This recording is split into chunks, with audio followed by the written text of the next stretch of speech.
Aizo man inaari nati maltaati. Inaari. Shi? Gai. Ela, አማሪፈ ዱብሰን ቤታ ሰውየው ለልጅቱ አባት 50 ስቅል ብር ይከፍል ብር ዳጋርታ እንጀሮ በር ኩቴ ቶኬራ ነቃሳቲን ይፈተም ኩቴ በቶኬራ ከራ ሙጅሪም አይ ስለ ነሚጨሰ ስለ ሰዓቱር ረቲዋ ሰዓቱር ተን ከናበ ነገቹኒ በርባዲኒ አየ ሰየት ፉፋ ባረከላሁ ፊክ ማዛለ ተሽዊሽ ሰንደደበ ቤታ ስለ እሺ ገለተማ حاجتنا ابو طلحه هي تفوفي خلاص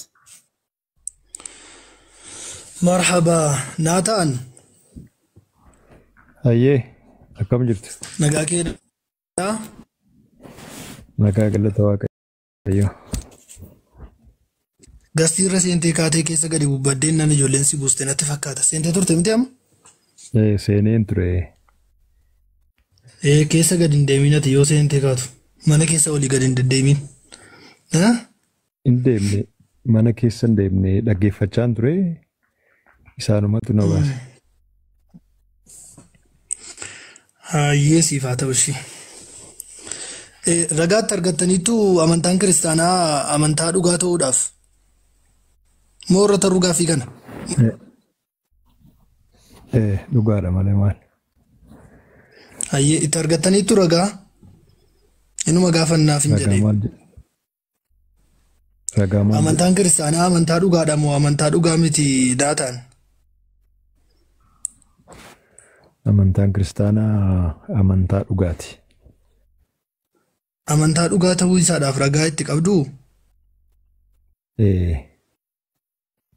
hayyee ragaa keessanaaf baasi jalqabatti amantaan kiristaana jedhu amantoota warra kiristoosiin hordofanidha. Kiristoos immoo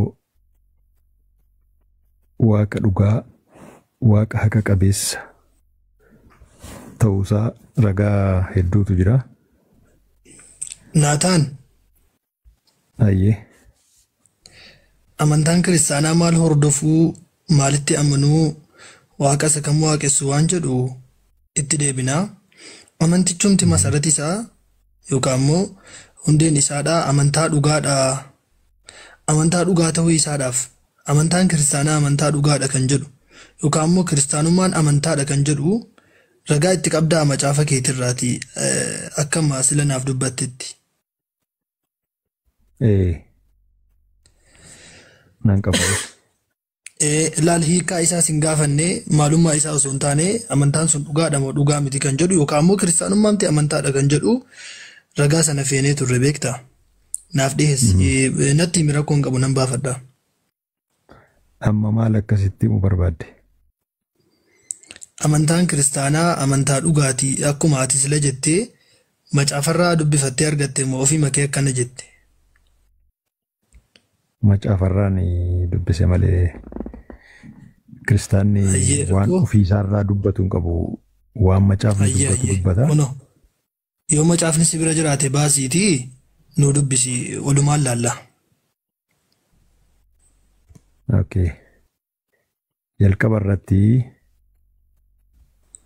kiristaanni kan inni waaqeffatu. An maal waaqeffataa sin gaafanne naataan eenyu waaqeffataan gaaffii gosa lammaffaati. Amantaan kiristaanaa amantaadha kan jedhu yookaan immoo amantaa dhugaadha kan jedhu ragaa itti qabdaa hoo jennaan eeyyee nan qaba naan jette bar. Maal waaqeffata yoon siin jedhee naaf deebista.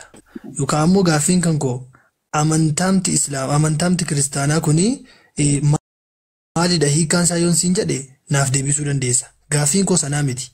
Sigalee jiraami amantaamti kiristaanaa amantaadhuma ta'uu isaadhaaf ragaa qabaa hoo jedhee si gaafadhee bar. kiristaana maqaan jedhu kuni maqaa amantaa wahiidha akka ta'e ragaa itti qabdaa? Jalqaba irratti kiristaana jechuun hiikkaa isaa miligaa jechuun hiikkaadha. Gaaffiidhuma kee yaa'u gaaffiin yoo dogoggora ta'e deebiinsaas xiqqoo sii galuu dhiisuu danda'a. Amantaa jechuun jalqaba. Naataan fakkeenyaaf amantaan kiristaanaa amantaa dhugaadhaa jedhee si gaafachuun dogoggora gaaffichi dogoggoradha waan jetteef. Amantaan kiristaanaa amantaa dhugaatii jedhee si gaafachuun dogoggoradha. Isa sii deebisaan jiraan barnaa obsuu diddeem. Siif obseetuman si dhaggeeffattaa jira. Gaaffii kan keetu dogoggoradha naan jetteen naanidha. Amantaa dhugaadha miti amantaan kiristaanaa.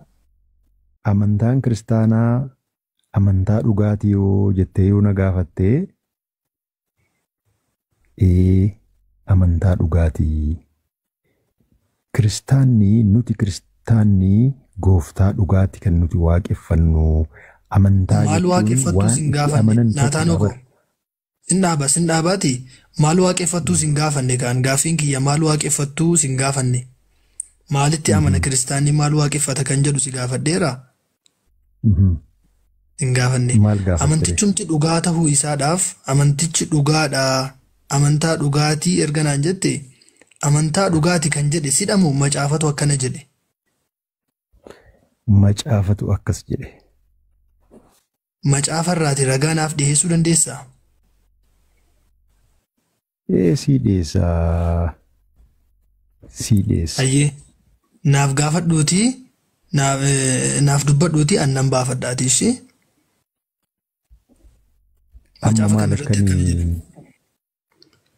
Amma maal akkanii sii dhiyeessuu barbaadde amma gaaffii keetu naa galuu deemmi.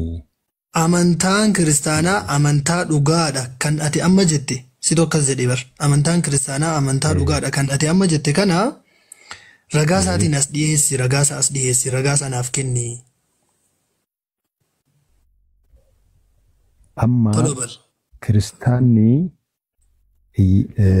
waaqa dhugaa waaqeffataa. Xalahaa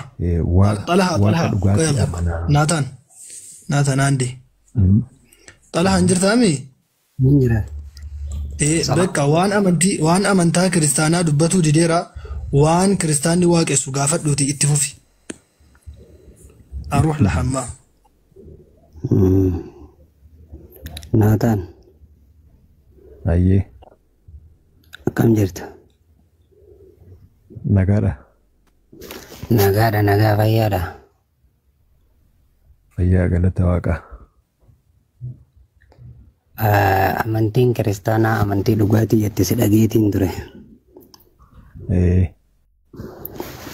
Suma jee immoo Yesuusuma akkas jee barsiise moo macaafa qulqulluu akkas jettee jirti?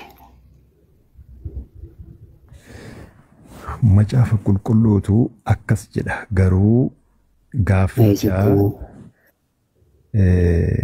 gaaffiin hundi deebiin qabu.